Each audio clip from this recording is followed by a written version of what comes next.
You're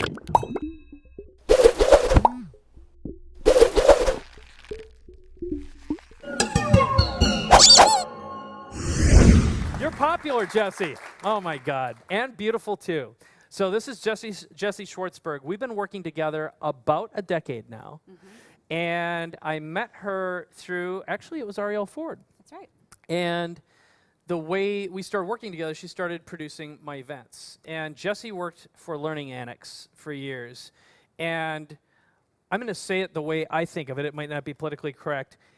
Everyone I've ever met who's ever worked at the Learning Annex was beaten, okay? It was like, it was an extremely intense environment to work in, but it also meant she and other members of the team, because we had 2 other people on our team, really, really knew how to get stuff done, and they never abandoned their posts, which is awesome. So as we started evolving from live events to doing live casts, live streams, and now what we call webcasts, it was Jesse who said, I've got a whole bunch of ideas on how to do this, and we've evolved this formula over what is about 7 years now. That's right. And the most important aspect, there are many aspects of what Jesse does, but one of them is managing a show flow. She's really acting as a producer. We'll talk more about being a producer. But for now, we're going to talk about the show flow itself. So is there anything that you want to add specifically before we get into the meat and maybe just answer the question, which is what is a show flow? Yeah, let's talk about what a show flow is. So in front of everyone, we have a show flow printed out. And for those of you at home, it's in your membership area. You can check. But a show flow really is just what it sounds like. It's the flow and the structure of a show. You use it internally for your team, or even if you were doing a one-man operation, it's to keep you detailed in terms of what's happening during each segment, in terms of lower thirds that should go up on the screen, in terms of when you're going to do your CTA, a call to action. It basically, what I want you to think about for a show flow is, like I produce all Mike's events, but let's say I was driving here today and something happened to me. The show flow should be so detailed that anyone could pick it up, regardless if they're in our team or not. It could be someone at the hotel that could pick it up and know how to run the show. So on a show flow, you just want to have every single detail on it. Passwords, login information, people's cell phone numbers, just every single thing should be on that document. Yeah, because if it can break, it will break. If you're doing interviews, for example, and I mean, even if you're doing in-person interviews, someone might just walk out of the studio. You can't assume anyone pays attention, listens, or follows through on anything. So the other thing that we do is we've got links if someone's going to make a presentation, for example. So we have, it's an orchestration. Really, that's a way to think about it. So anything else you want to add to that? I mean, just that's it. I mean, yeah, you just want to know even like what your lower thirds are going to say. So we provided you with a show flow of what we did. I would consider this probably like a mid-level show flow that you're looking at right there. And that was a 2-person, 2-talent show that we did. That was Mike and Ed on camera with some case studies. And we can kind of break that down a little bit too as we go. And do you want to actually walk through any part of the show flow here? Because I would actually bring it up on screen and scroll through for our people at home, or do we not have time for that level of detail? We have that up, but if you, I can talk through it real quick, and then for those of you at home, we'll talk through if you don't have it in front of you. So, yeah, you can download it in what we call our $1 million swipe file. I believe that's where I put it. I think so. So what we have on here is we have all the sales pages. So what our lower thirds are going to be, the time of it, the link of where we're broadcasting. We test everything ahead of time on a test page. So we always have first a test page where I am testing out everything. And when I say test, I mean I'm checking everything. I'm clicking every single button on it. The social shares underneath, I'm making sure it all links to the right place, that the sales button links to the right place. Then when I go to maybe a pre-cart page, every single thing you want to test ahead of time on here. So we first have a test page, and then we have our live page of where we're sending the feed to on here. Now these are active pages you can go check out later and see for this show. What does words mean? Live page, feed? So the test page is just literally, it is the exact same page of what your live page is going to look like, but it's not out to the world to be able to watch yet, right? So I internally can test it with my team. We can send a feed to it ahead of time to check everything, to check audio levels, the internet connection on it, and then to make sure all the buttons and that there's no spelling errors. Sometimes the simplest things are like right in front of your face, and it takes a lot of eyeballs to make sure that we're doing the right quality checks on them. So also on the show flow, you'll see just little things. I'll give you a little bit of terminology that we use. we always like to send pre-roll to our page 15 to 30 minutes ahead of time. Pre-roll? So pre-roll, thank you, Mike. Pre-roll would be the 15 to 30 minutes of just content video. Typically what we do, we string together a lot of testimonials from our customers. Now the reason that we do that is because we found if we turn the page on 2 minutes before we go live, and let's say 1,000 people are going to hit the page at once, it can crash. What we like to do is we like to string it out. We like to invite our guests to jump on ahead of time, to log into chat roll, and so that we're not putting so much stress on the page all at once. So I absolutely think you need to send some pre-roll ahead of time, whether it's 10, 15. We normally, for our big shows, when we know we're going to have thousands of people watching, we send a pre-roll video 30 minutes ahead of time, just so that we're not having so much impact on the page. We don't ever want anything to break. It's like the most terrifying feeling when you're about to go live and your page shuts down. So that's what pre-roll is. And then we always start the show with whoever that on-camera talent is. You all know normally it's Mike, or sometimes it's Mike and Ed. And we typically do just the first 10 minutes where it's just welcoming the group, letting them know what we're going to cover, letting them know if we have raffles coming up, and seeding. We're basically seeding what's going to be coming up in terms of the show. And then we like to always do shout outs to people at home. I think chat is such an important feature in show flows. You'll see a lot of times people will say, this isn't live, and then I'll put something on the prompter and I'll say, Mike, do some shout outs. So that's when you're like reeling the people. And I want to take a minute. Let me say hi to Lynn from Toronto, and we've got Kelly from, San Diego. So we'd like to do shout outs in that first 10 minutes. It's so important that you're really connecting with your audience at home and finding some names on chat roll. So you'll see the way we chunk these schedules together is kind of in blocks. So we have the pre-roll at the first chunk here. And then the second is where we go over the overview and we cover what we're about to do in that day. And props are so important. We love props. This show we did in January, and we had so much fun with this. Remember the show we did, Mike? We had we had turbans, we had crystal balls. It was our prediction thing. So it doesn't cost much money to have props on stage, and you always want to think about that. So there's props on here that we went through. Let's see here. And then we just started going through. This event was, Mike just went through 3 main predictions for the year. So we chunk it out. Now, I'll tell you, when we do our events, we find we have the peak viewers typically about 30 minutes in. So what does that say? If I'm going to sell something, when do I want to start selling? About 30 minutes. That's like when I want my main call to action. Now, this is for Mike. Some other people that I've worked with. And just so you see, I've got the item up on screen so we can scroll through it. So that's prediction 1. Is that where we're at right now? Yep. So we, on this event, we sold, our core offer that we sold was a $97 ticket. We were trying to get people to come to our Publish and Profit live event, and that was the main thing. So the whole time, everything was orchestrated on this show flow to get people to want to come to our live event. So when we were thinking about who our customer success stories that we were going to interview, the people that we chose are people that have been to our live events and have had massive impact at our live events, because they just got up, we interviewed them, they talked about how great the quality of our events were, and then people just wanted to come, they wanted to be in the room. So you'll see then we also have little buffer videos in here that we put in gray. I mean, every producer formats these a little different, but what the beauty is that they put this in your swipe files as a Word doc, so you literally can just follow the formula. Trust me, we have been doing this for 7 years now. Just follow the format, and the format is you do introduction, content, sales pitch, buffer video, interview, right? So your interview can be with one of your customers, a success story, or maybe it's sometimes we'll interview an expert like a John Assaraf or a JJ Virgin. Buffer video, come back, content, sales pitch, buffer video, interview. And then you sprinkle in some raffle prizes if you can, if you have the budget to do that. Now, why do we do buffer videos?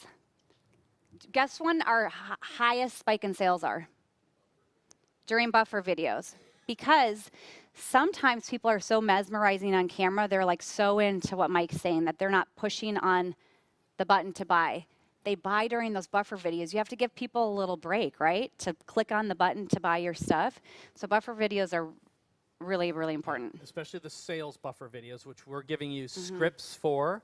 and we'll demonstrate those a little bit later on. They're essentially little mini commercials that tell people what they get and how to buy. And there's a format and a formula to those as well. Okay?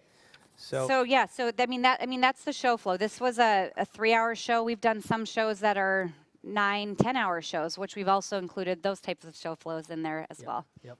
So I think what's important is if you just scroll through, look for examples, see what you can use. My advice and recommendation is this. I used an example, which is Brad Costanzo, who in 48 hours he heard and he decided, I'm going to do a webcast. He told his partner, they invited some people, they had a few hundred people show up, and they had what amounted to a 6-figure day, and then over the next week generated another 6 figures. They were selling 300 all the way up to $20,000 coaching programs. What is important is they just got on, they answered questions, and they built rapport. So they didn't have a fancy show flow. They really didn't know about a show flow. What a show flow does is it makes it easier for your team if there's going to be a team. Also, there's certain types of viewers like a structure. They like it to feel structured versus a completely unstructured, let's say a 3-hour Q&A-a-thon. If people know what's coming up next, they're more likely to stick around because they'll say, yeah, that sounds interesting to me. Okay? All right, so I'll bring the slides back up here for the other questions. And then I would just say, you'll see on here, we have some stuff we have play pre-record. Now, this is just amongst us friends in this room, okay, and friends at home. We like to pre-record content when we can, because we used to go 10, 12 hours live without any breaks other than like a 2-minute buffer video. It was not good for Mike's health or anyone that was working with Mike either. I mean, it's literally brutal. You're inside in the air conditioning. You don't even have time to go out and get fresh air. So we have learned that if we can pre-record a couple segments and air them as if they're happening live, it's better for sales and for everybody involved. It gives us 15 to 20 minutes just to breathe. And then what we can do is we can get together as a team and say, this was working great, let's do more of this, or this didn't work, let's fix it. So pre-record videos. One of the reasons why I timed this interview with one of the next demonstrations is inside, if you're using, let's say just a GoToMeeting, GoToWebinar, or Webinar Jam does allow you to push videos, but there's some limitations with it. Wirecast or some of the more advanced stuff lets you start a video and hit play. So you could pre-record your entire sales presentation, a slideshow, and only show up at the beginning to welcome people, and then at the very end. And if you're working with a joint venture partner, for example, you can click play, walk away for 60 minutes, and come back. And you can have someone doing chat, or you could be doing chat and maybe with someone else's name, for example, just so it's not obvious that you're the one on chat, okay? Okay, so Jesse, let's talk a little bit about how you create a show flow. So when it's time and we say, okay, we're going to sell this new product.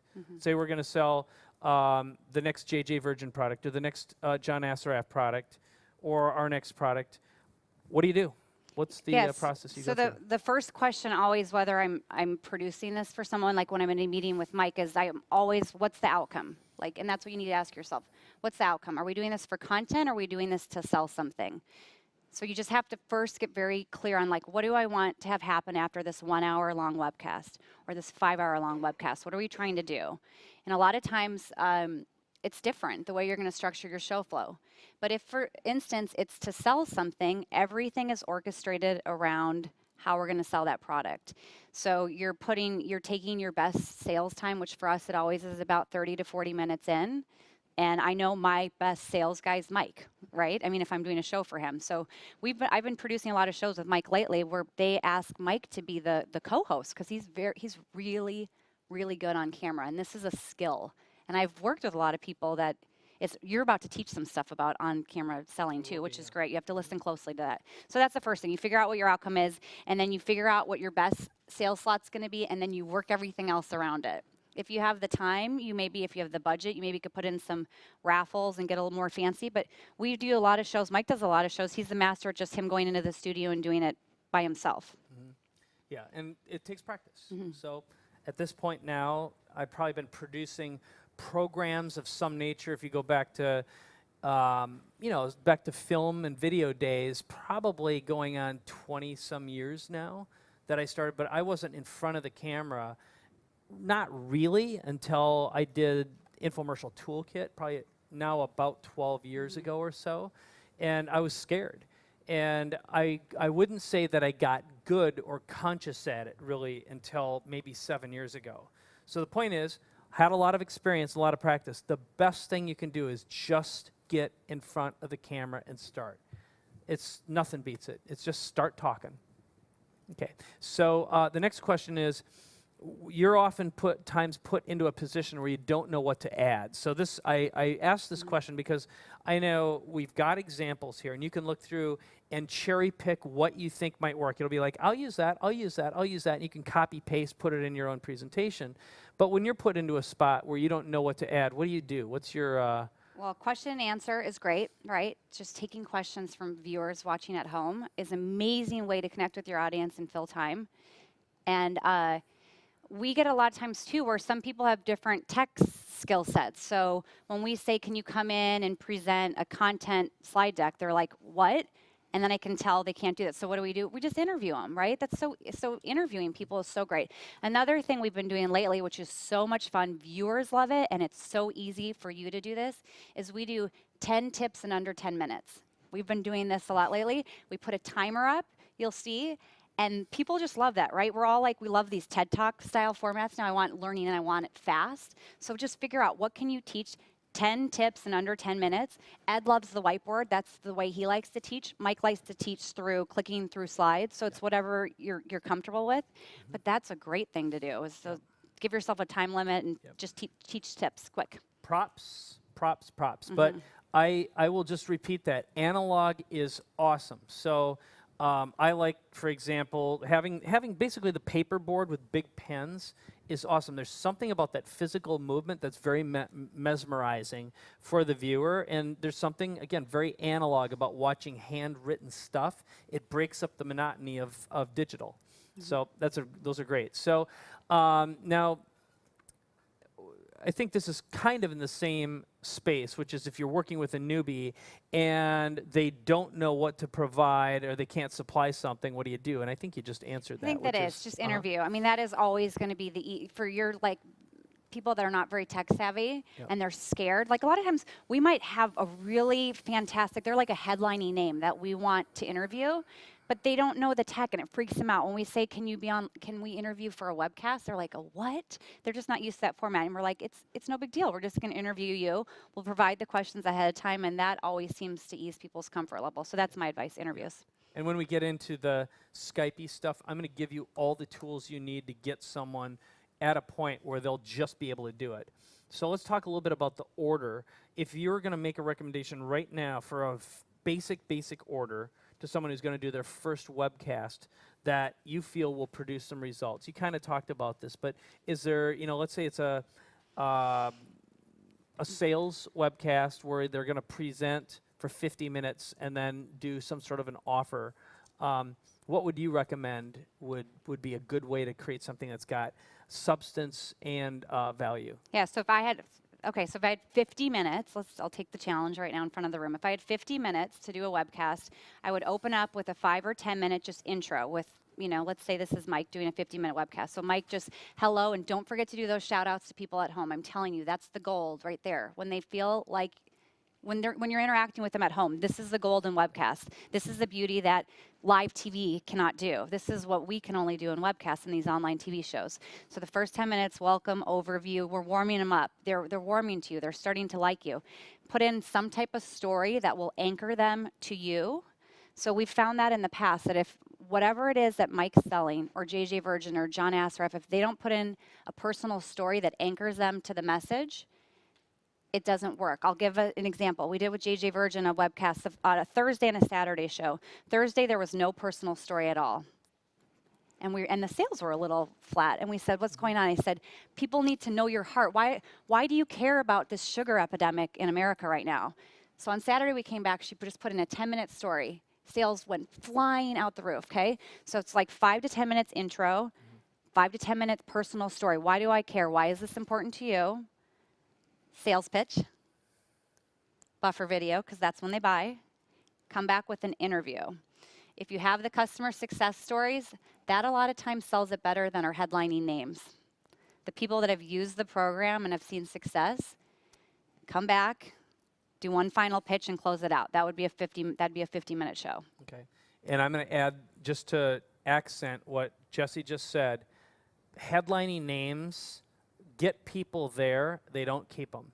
What I have found is the best thing you can have is what I'd call the lowest common denominator success story, and that would be going back to infomercial days. A hero's journey is really going to work well, and if you've got someone who doesn't look like they could possibly succeed, that the audience looks at and has that experience, if they can do it, I can do it too. So they've got to feel in some way, this will sound negative, but it's just human nature. If your viewing audience somehow feels superior to the individual or the point or position they're in, that's when the believability and the likability boosts dramatically, and they fall in love with that person and with you, and they just get so emotionally connected. It's really huge. And I get emotional just thinking about it now, because like some of our best customers have been people you're just like, God, I just can't believe that happened. And you watch them and they progress, and you just can't believe what goes on. And that's what builds this incredible bond in a community as well. It is incredible. So, wow. That's I love Mike. He shows his heart a lot. Then we see that a lot, and I think that's why he's such a great on-camera personality too, because he's real, and that's people get so worried about on-camera talent. Can't win at poker though. But in terms of on-camera talent, just be you. I mean, that's important. The people that are too polished. The first few years when I started doing webcasts with Mike, we were like, who's going to be our headlining name? The people that are going to show up. Now it's like we don't even do that. I'm like, let's find our best customers, because that's what sells the product. And it's true. Remember, we'd be like, we need these headlining household names to be on these webcasts. We don't even bother anymore. It doesn't move the needle. What moves the needle is paying attention to your customers and their success stories. So if you don't have a way to collect your testimonials, you need to start that immediately. And when you or they are teaching, they ain't buying. Okay? I'll tell you what happens. When you want your shopping cart to start ringing orders, tell people to buy and show them how. That's what happens. It's just that primitive. So here's a great one. What are the newbie mistakes that you've seen? So you've worked with us from the beginning. We made a lot of newbie mistakes, but you've also been working with other people who, appear to be celebrities and stars. And also, we're watching and observing what some of our clients and customers are doing. What do you see that's a real common mistake? Well, people that they don't test and they don't rehearse, and it drives me crazy. It's you're putting on an online TV, you're putting on a show, a TV show. So you have to act like that. You have to rehearse. And there's so many people that just show up and they think, well, I'm on TV all the time. I'm an online TV star, an expert. That's what I say to that. Yeah, no, but really, it's so different when you're doing a webcast and you're interacting with your customers and you've got the tech that you're in charge of. It's true. Yeah. So it's just the people that don't test, and then even the people that a lot of times I see people, they assume, they go, well, this person owns a tech company, so I don't need to test their lighting ahead of time or their audio time. Guess what the biggest crap mistakes we've had sometimes? The people that you just assume, oh, they own this online software company, so obviously their lighting and their internet connection is going to be great. They got their shaky laptop in their lap and they're wiggling around, it's just horrible. So yes. So we test, we rehearse with everyone. If they're not coming into the studio live with us, and we're going to do an interview with them, whether it's through Webinar Jam, Skype, we test with them ahead of time, just to check all the lighting, the internet connection. And then if I would say the other thing too is just you got to make sure you have a solid internet connection. That's when Mike moved studio locations, that's the first thing he looked into. We had to make sure we had fiber, baby. Hell yeah. I got to have 100 megabits up and down. Yeah. If that doesn't mean anything to you, it's just got to be fast. But that is the other mistake that newbies make a lot. They're not testing their internet. I don't know anything about this stuff, but people drop off of calls if they can't hear you, if it's choppy, if the feed's bad. So you got to make sure if you're going to put all this effort into doing an online show, a webcast, make sure the internet connection's strong. Would you rather make $1 or $100,000 than spend $100 extra a month and get a fast internet connection? All right. I could go on and on. All right. So key things that create maximum engagement. Well, I talked a lot about already connecting with your audience, having some type of feature where you're able to do chat. We've used chat roll before.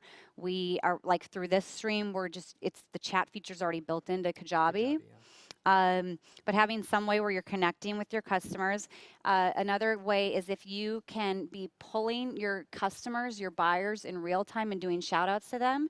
It's that whole thing. You don't want to be left behind. So we like to do what we call pattern interrupts in a show. Mike might be in the middle of training, and then all of a sudden he says, I got to take a minute and stop and welcome Chris, who just joined us from Atlanta, and Lynn. And so those are pattern interrupts. But if you have a way to really pull up your buyers list and do those shout outs, it's huge. People they hang on the edge of their seat. You guys are doing it here when I'm doing these little buffer, these icebreakers. You're just waiting for me to say your name so you can stand up, right? Yep. That's how it is when people are watching at home too. So it's true. Yep. Okay. And if there's, I would say, how do you keep talent on track during a show? On camera or off camera, right? Oh man, I know Okay, so Mike and Ed are a different story, but okay. So how we keep talent on track is Mike showed you. We have the teleprompter where I can put notes on stage for them. It'll start in bold. Sometimes when I'm trying to get their attention, it turns to bright red. Then I'm highlighting it. Then I'm making it big, and then I'll do something like this to Mike. Like wrap it up, or I'll just look at him. But really, I mean, you have to have a direct line of communication. If you're producing, you have to have a direct line of communication with someone. It can't be text because that doesn't work. It has to be some type of downstage monitor that they can see, or a built-in something that they can see. In front of the camera. Yeah. If I'm operating alone, my mechanism is just simply, first of all, everything that Jesse's talking about, I practice, and I have a keynote presentation. That's what keeps me on track. And the other thing is I pay very close attention to a chat roll. So I know, for example, if people are chatting amongst themselves, I lost them, okay? If they're saying, heck yeah, that's great, but if I see a lot of questions, it means I'm engaging them. So whatever is working, you give them more of that until you lose it. So it's like surfing. It is surfing. You're emotionally surfing when you're online. Mm-hmm. So you're going to catch different waves, and you wait for the right set, and when you see it, that's what this feedback does to you. And again, you can do a webcast with just a few people, but you see patterns. All this is pattern recognition. And as a producer, it's pattern recognition. As on camera, it's pattern recognition. And when you're selling, that's all it is too. It's when you're teaching too. You know when you've got them. Okay. So any tools that you've been using? We create all of our show flows now in Google Docs. She didn't like it at first, but it's collaborative. Oh my gosh. Now I mean, at first, yeah, I'm a late adapter to anything, but we've been using Google Docs for 2 or 3 years now, and I would say if that was one piece of anything that we use on a day-to-day basis, that if you're not using it, you need to go home and it's so easy to use, but Google Docs. So everything gets first loaded into Google Doc. We're all collaborating and making comments to it. And then, for instance, like the show notes that we're doing here, my teleprompter stuff, it all is in Google Doc because we like to go back and reference it. I went on a vacation with my kids for spring break, and my computer before that, I was working on a million projects at once, and I spilled coffee all over my computer. I lost all my files, but guess what? I really didn't, because I do everything in Google Docs now. So it was like within a minute, I was able to pull it up. But we can work with people here in San Diego, international, so that's my number one software. Skype groups, Google Docs. Mm-hmm. It's international, it's real time, we can comment, and then we just get on. If we've got to have a meeting and we're not all in the same place, we just do a quick voice chat with Skype, open up the Google Doc, and we start scrolling and start typing, and we're all typing and collaborating at the same time. So can you do it all by yourself? You certainly can when you're just starting out. Having some sort of a collaborative partner does help, and again, having a producer does as well. But it's interesting because it's like, we don't use a lot of really expensive stuff. Like we're talking about teleprompters. Yeah, Mike has them in the studio, but we hardly ever use them. I'm going to show you the cheapest, easiest, sexy time teleprompter ever today. It's just going to blow your mind, and it's cheap. It's so great, so I can't wait. So here's, I think, the biggest takeaway, and this is something that I pay really close attention to. Now you're looking at some fancy-ass stuff here. There's no doubt about it. We've got some fancy gear. Everything I do, I always say I need to make sure it's accessible to our newbie customer who's just starting out and overwhelmed and fearful. And it needs to be replicable. So I operate from that lens all the time. And you'll notice all the training, that's where I start. It's up to you to carry your audience on a journey, a trust journey, whether you're training or you're teaching or you're selling, and be inclusive.